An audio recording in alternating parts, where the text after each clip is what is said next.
The forbidden planet, the Zorvith. Exploration fleet hovered above the blue and violent surface of planet Varela 6. Its waves clashed like wild beasts, fighting for territory. Hurricanes circled endlessly, and the entire atmosphere steamed with salt and vapor to the Zorvith. This world was nothing but death, an unfit sphere of chaos where pressure and water ruled without mercy. Admiral Threx stood at the edge of his command deck, his 4 eyes locked onto the holoscreen where the ocean raged in endless fury. His crew whispered behind him, calling this planet cursed, the air too heavy, the sea too deep, the temperature too cruel. Threx did not disagree. His people were evolved for dry lands, mountains, deserts, even frozen tundra, but not water, never water. He gave the order to mark the planet as uninhabitable and moved to redirect the fleet toward their next destination. But before the ship could shift orbit, a soft blip sounded from the scanner desk, and one of the young officers gasped. They had picked up movement down below, organic movement near the equator zone. A lifeform was swimming across the ocean, just beneath the eye of the hurricane. The entire bridge turned silent, then broke into shouts. It was impossible. Threx leaned forward and enlarged the scan. A single humanoid figure was cutting through waves that could swallow buildings. Its heartbeat was steady, its temperature strangely normal. No visible craft, no breathing aid, no protection, just skin, muscles, and something glowing on its back. It was moving with ease, as if dancing with the storm send. The scout ship, Threx commanded now.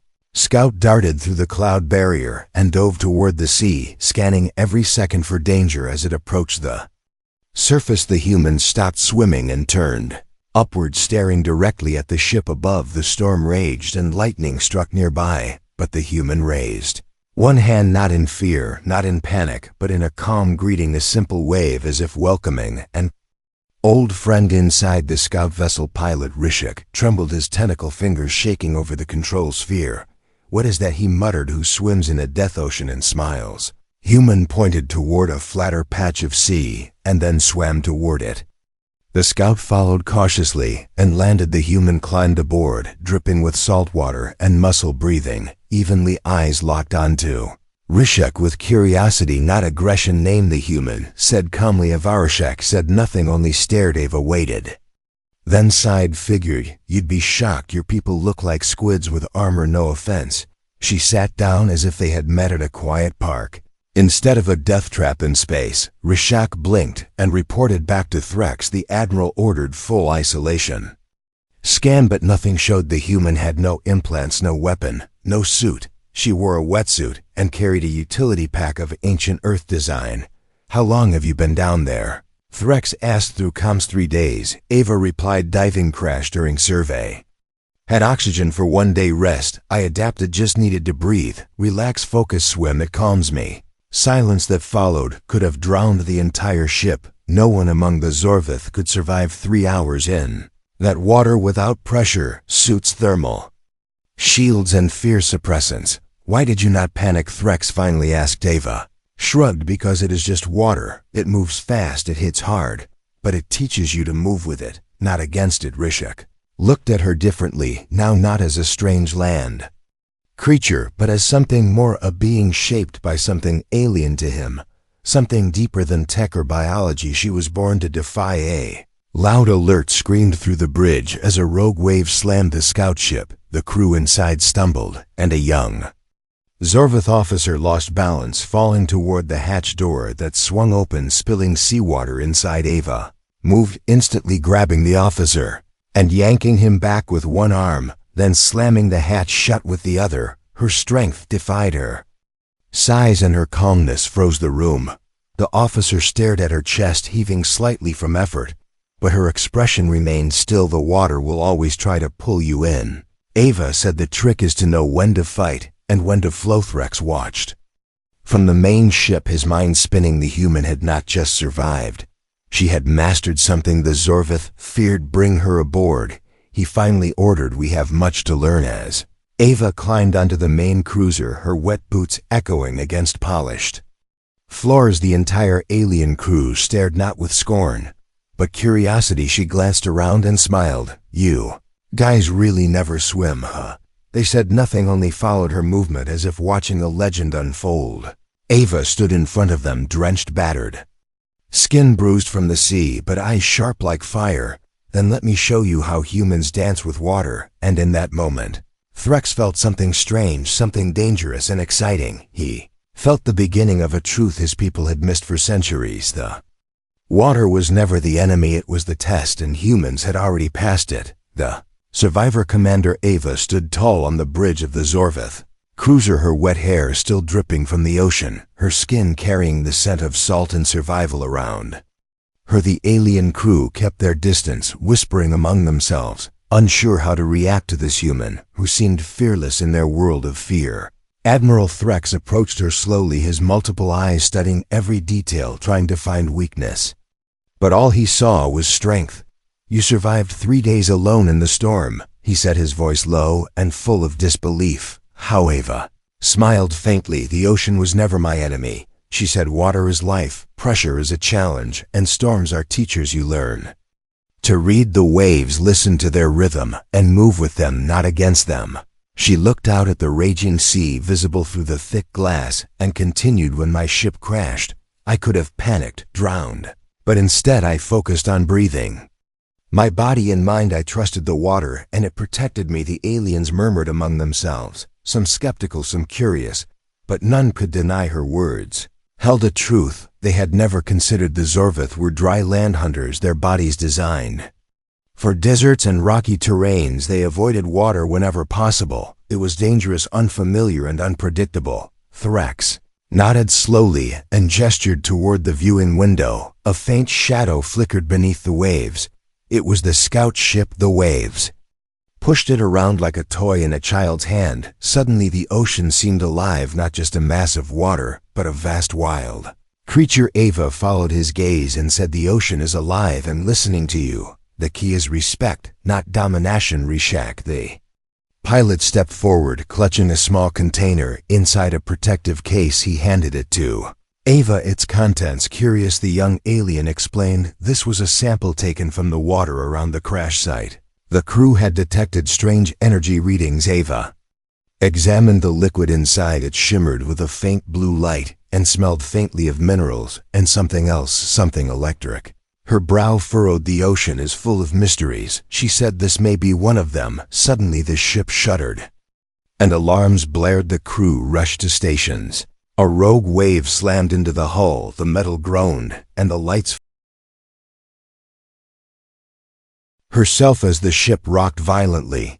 The humans on board had learned to stand firm against nature, but the aliens looked terrified. Threx barked orders to stabilize the ship, but his eyes remained locked on Ava, who moved with grace, steady as if dancing through the chaos. Once the wave passed and the ship steadied, Ava turned to the crew. "The ocean tests everyone, and only those who respect it can survive." Then a new alert sounded from the scanners, a distress signal, faint but unmistakable, coming from deep under the ocean near the wreckage of a lost Zorvith vessel thought destroyed in a storm decades. Agathrex looked at Ava expectantly. The humans seemed to have a connection with water that no alien had ever seen. Maybe they could help. Ava nodded. "Without hesitation, I will dive for them." The crew scrambled to prepare the underwater gear, heavy suits designed to withstand crushing pressures and temperature extremes. But Ava waved them off. "My body is my suit. I will swim free," she said, her voice steady and full of conviction, despite warnings from the alien scientists. Ava stripped down to her wetsuit and jumped into the cold, dark ocean, her form slicing through the waves with practiced ease. She disappeared beneath the surface, leaving only ripples and bubbles behind. The aliens watched anxiously from the ship, knowing the depths were filled with dangers, from crushing pressure to giant predators lurking in the dark. But Ava moved calmly, and surely she was a part of the ocean, not its victim. Minutes passed like hours as the crew tracked her on sonar, until finally Ava surfaced carrying a limp figure wrapped in her arms. Zorvith scout, unconscious but alive. She climbed aboard the ship, greeted by stunned silence. The scout coughed and opened his eyes, confusion mixing with relief as he saw the human who saved him. Threx approached Ava, amazed. "You risked yourself to save one of us." She Smiled simply, every life matters, whether land or sea, whether human or alien. That night as the storm calmed, the crew gathered around Ava, asking questions about her world, her people, and her strange connection to water. Ava shared stories of Earth, oceans, lakes, rivers, deserts, and how humans had learned to conquer each element by respecting it, not fighting it. Rex sat quietly, absorbing every word. For the first time he questioned everything the Zorveth knew about survival, about strength, about the universe itself. Humans were strange, unpredictable creatures who thrived where others perished. They were fearless, not because they lacked fear, but because they faced it head-on and made it their ally. As dawn broke over the endless ocean, Threx made a decision. This human commander, Ava, was no ordinary survivor. She was a teacher, warrior, and a symbol of hope for his people who had long feared the water. The Zorveth fleet would stay and learn from her. The Forbidden's planet would no longer be a place of death, but a new beginning. And somewhere deep in the ocean, the waves whispered a new story, the story of humans and their dance with the water. Worlds training the aliens. The Zorveth cruiser had transformed into an unlikely classroom. The alien crew gathered around Commander Ava with a mixture of curiosity and skepticism. They had never seen anyone like her, so calm, so confident, in a place that was a graveyard for their kind. Ava understood their fear. It was born from generations of avoidance of water and its dangers, but she was here to change everything. Ava began by explaining how humans learned to swim, not just as a skill, but as a way of life, a survival instinct passed down through countless generations. From the ancient oceans of Earth to the modern age of exploration, she talked about how the human body adapted to pressure, how divers trained their lungs to hold breath for minutes, how they controlled their heartbeats to conserve oxygen, and how the mind became the greatest tool against panic. And Threx watched carefully as Ava demonstrated her swimming techniques in the large training pool installed on the ship. The water churned as she moved with effortless grace, her limbs slicing through the liquid like a blade cutting through silk. She showed them how to float, relax, how to conserve energy, how to breathe slowly and deeply, even under extreme pressure. Aliens attempted to mimic her, but their bodies were stiff, their movements awkward, their lungs untrained. Some tried holding their breath but panicked quickly. Others struggled to remain calm underwater, their minds flooded with terror and doubt. Ava smiled patiently and encouraged them. It is not about strength, but about trust. Trust in your body, trust in the water, and trust in yourself. She said the water will support you if you let it. Do not fight it. Rex tried himself. He slipped into the water, hesitant at first, his tentacles struggling to find rhythm, but with Ava's guidance he learned to slow his breath, to move deliberately, to listen to the currents instead of resisting them. Once he lost control and started to sink, but Ava was there pulling him up, teaching him to stay calm and ride the wave. The crew cheered their leader's progress, but some elders still mocked him, calling Ava a fool for trusting a human. Some whispered that humans were dangerous, unpredictable creatures who brought ruin wherever they went. Despite the mockery, Threx continued his lessons. He saw the truth in Ava's teachings, that survival was about adapting, not conquering. That fear could be transformed into strength if only they learned to swim with it instead of running from it. Introduced them to the technology humans used on water worlds, diving suits that enhanced body heat and resistance, pressure chambers that simulated the crushing depths, and devices that allowed communication underwater. She showed how these tools were extensions of the human will, not replacements, and how mental focus was still the core of mastery. One by one, the aliens began to change their attitudes. Some practiced breathing exercises, others took longer swims in the training pool, and some even volunteered to dive into the cold open ocean. Despite the dangers, Ava watched them with quiet pride. She knew this was only the beginning. The ocean was vast and filled with unknown threats, but it was also a place of opportunity and growth, a new frontier for both humans and aliens alike. Meanwhile, Threx worked closely with Ava, learning not just swimming, but also the human way of thinking about challenges and fears. He admired how humans faced adversity head-on, how they embraced the unknown, and how their unity was forged through trials and shared struggle. As the days passed, the Zorvith fleet became more confident. The once dreaded ocean began to feel less like a death trap and more like a living world to be explored, understood, and respected. Then one evening, as the sun set over the restless waves, a deep rumble shook the ship. An old distress beacon activated, sending a signal from the ocean floor. A lost Zorvith vessel trapped and silent for decades. The crew was stunned, but Ava stepped forward, ready to dive into the darkness once more to face whatever awaited below, armed only with her courage and her trust in the water. The aliens now understood that the ocean was no longer an enemy, but a test, a challenge that could be met with strength and grace. And with Ava leading the way, the dance between humans and water worlds was only just beginning. The monster in the deep. The distress signal echoed through the Zorvith cruiser, alerting everyone to a forgotten tragedy deep beneath the raging ocean waves of Varellus 6. The long-lost vessel was trapped somewhere in the crushing depths, a place no Zorvith had dared to explore since the ship had vanished decades ago. Commander Ava prepared for the dive, her calm determination inspiring the crew who had grown to trust her abilities. The plan was simple. They would descend into the abyss where sunlight could not reach, where pressure could crush metal, and where strange creatures lurked in shadows unknown to surface dwellers.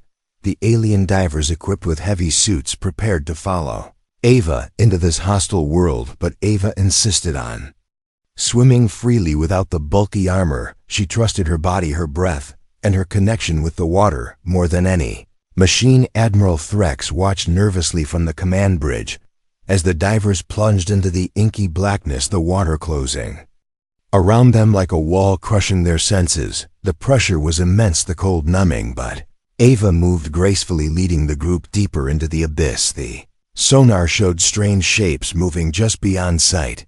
Strange sounds echoed through the water, sending chills through the alien crew on the ship.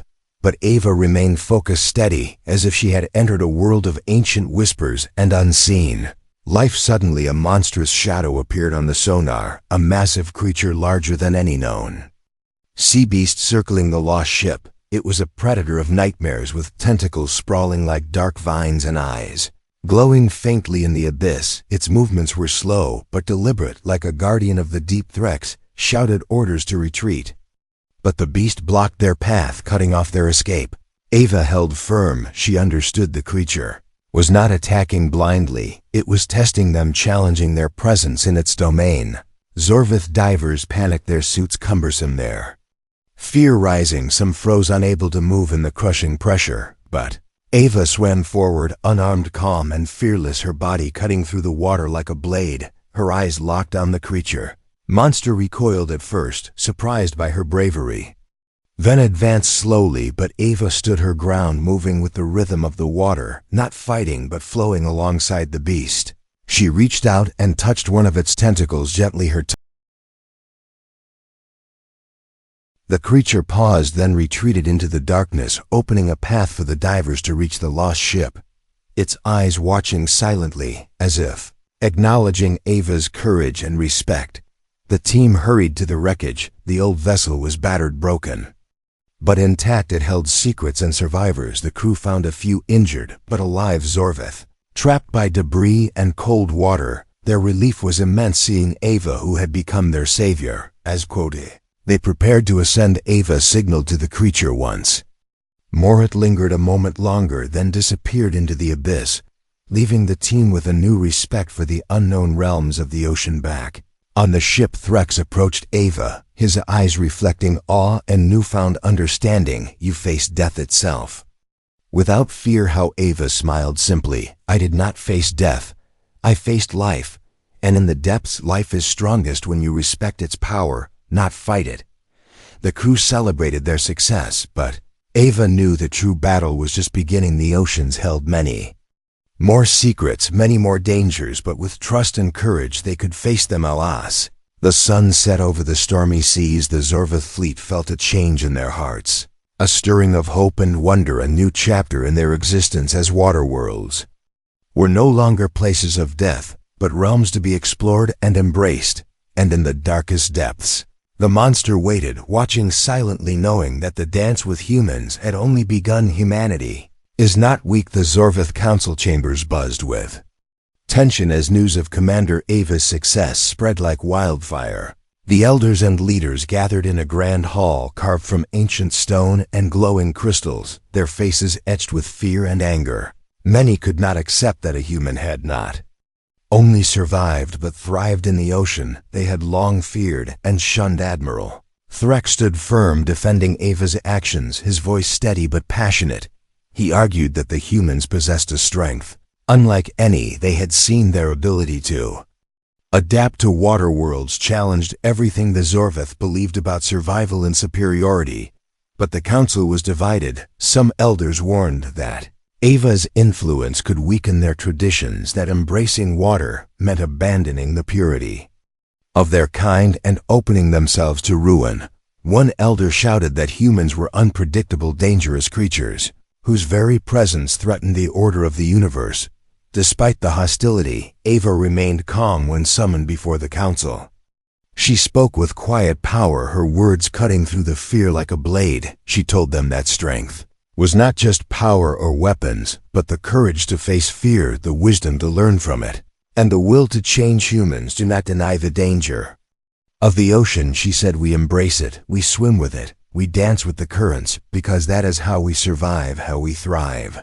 How can you call yourself strong if you refuse to face what terrifies you? Her words echoed through the chamber, stirring whispers among the younger members who had watched her teach and lead the fleet through trials. Many began to question their old beliefs, but the council was not ready to accept this new way, easily fearing that it would unravel their control and expose their weaknesses. They ordered Ava's arrest, branding her a threat to their traditions and a rebel against the council's authority. Threx was torn, but he obeyed the orders, though his heart ached for the woman who had shown him a new path.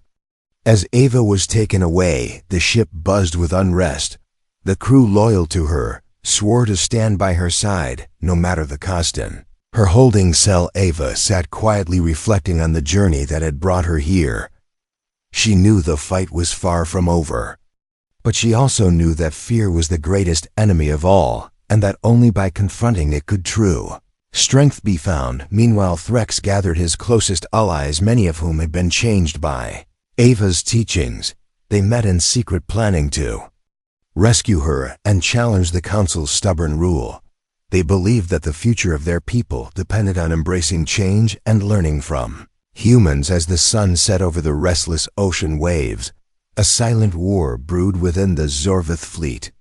A war not of weapons, but of ideas, of courage and hope. Ava's spirit remained unbroken, her mind focused on the next move, knowing that humanity's greatest power was not in technology or strength, but in the ability to unite even the most unlikely of Allahs against fear and ignorance. Outside, the waves crashed relentlessly against the hull of the ship, nature's eternal reminder that the ocean belonged to no one but welcomed all who dared to swim. And in the heart of that wild world, a new legend was being born, a legend of humans who danced with the water and refused to be afraid. Escape and war begins. The tension inside the Zorvith cruiser was thick like the mist rising from the ocean below. Commander Ava sat quietly in her holding cell, her mind sharp and steady despite the uncertainty surrounding her fate outside the ship. The council had declared her a traitor and threatened war if her teachings spread any further.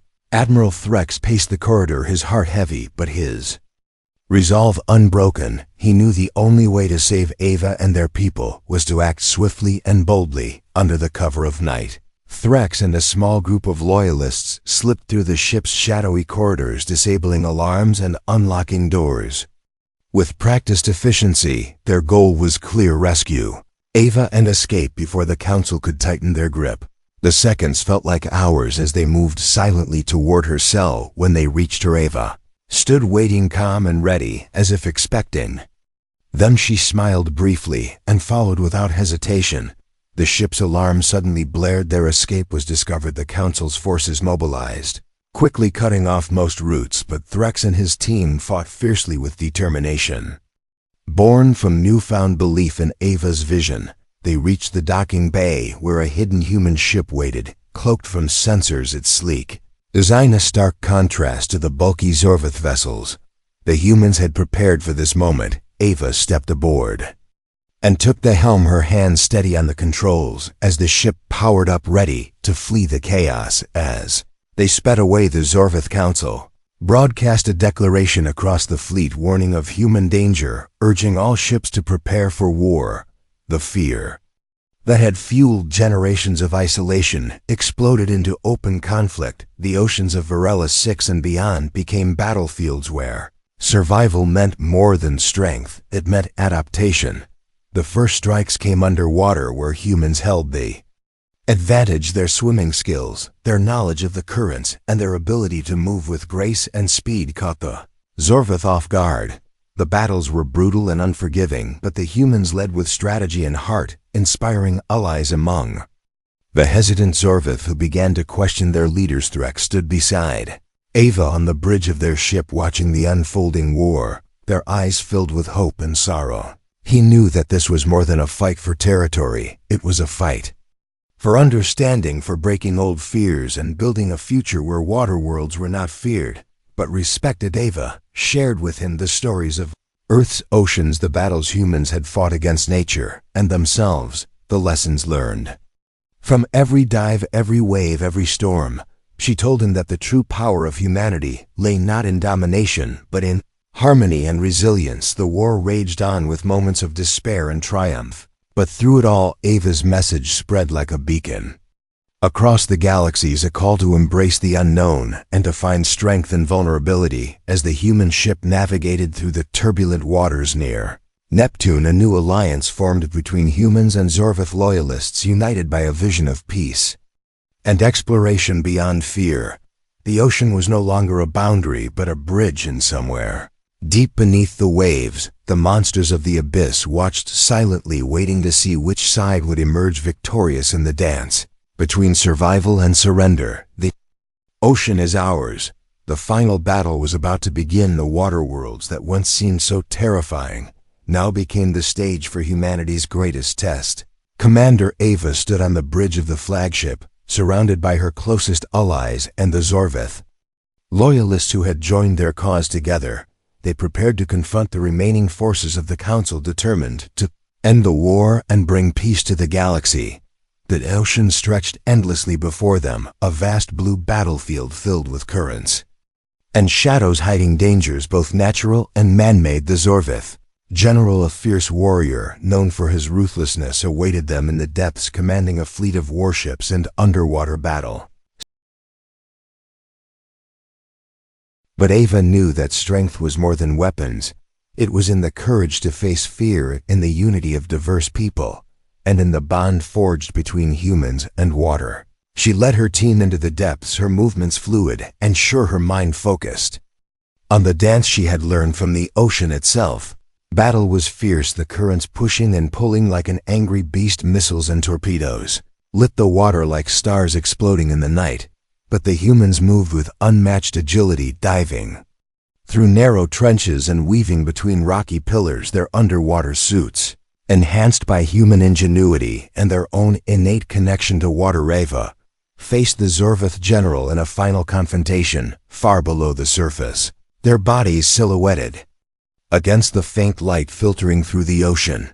They fought with strength, skill, and respect, neither seeking to destroy, but to prove who belonged in this realm. In a moment that stunned all, Ava disarmed the general, not by force, but by mercy, letting him rise to the surface to see the world he feared, the water that he thought would be his doom, now embraced by those who conquered fear through understanding. War ended not with destruction, but with a new respect for life and its many forms. The humans were declared masters of the water worlds, their courage and wisdom inspiring a new era of cooperation and discovery among the stars. Zorveth people began to explore oceans with open hearts and minds, learning from their human allies how to dance with the currents and face the unknown with strength and grace. Commander Ava looked out at the endless ocean, her heart full of hope.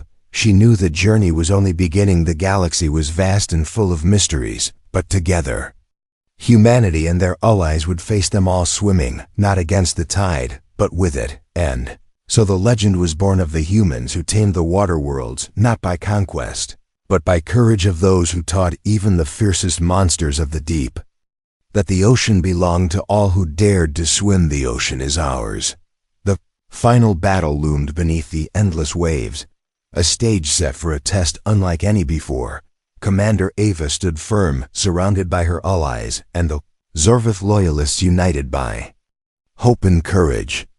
They faced the ruthless Zorvith general who commanded warships and battlesuits built to dominate the ocean depths, but Ava carried the strength of generations who had learned to move with the currents, not against them. The ocean was alive with motion currents tugging and swirling like ancient spirits. The water shimmered as missiles flashed past, but the humans dove swiftly, weaving through rocky trenches, their underwater suits a fusion of human invention and innate harmony. With the Eva met the general in the dark abyss, their silhouettes locked in a fierce but respectful struggle. Neither sought destruction, but to prove who truly belonged to these worlds.